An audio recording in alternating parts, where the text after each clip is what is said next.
seeing the CUDA Runtime 64 DLL in your favorite title. I'm Sophie Chen, a senior Windows support engineer. Let's fix your gaming DLLs and get your performance back to normal. To start our troubleshooting for CUDA Runtime 64, you can follow my manual steps or use a utility for a clean environment review. This DLL file is the 64-bit NVIDIA CUDA runtime library for version 10.0. It provides the foundational routines for applications to offload compute-heavy tasks, such as graphics, physics, and AI calculations, to NVIDIA GPUs. Now that the technicals are covered, let's run the official installer. This error usually indicates a missing graphics runtime component affecting the CUDA Runtime 64 100 DLL.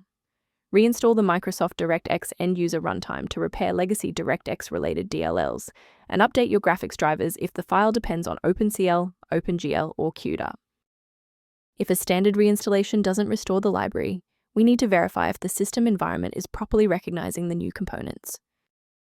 Performing a restart can determine if the error is just a transient environment glitch.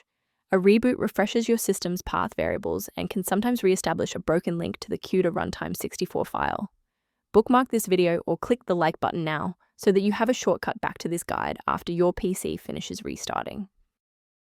To prevent any secondary issues, I recommend a cautious approach to downloading individual system files. From a diagnostic standpoint, a missing the CUDA Runtime 64 100 DLL error is often just a symptom of a larger system conflict that a simple manual download is incapable of fully resolving. Rather than managing individual dependencies, a comprehensive diagnostic can help you maintain the entire software environment. For users seeking clearer system diagnostics, the link in the description references tools related to managing the CUDA Runtime 64 environment. To ensure you always have a professional diagnostic path for future the CUDA Runtime 64 or system errors, hit the subscribe button and keep this channel in your toolkit.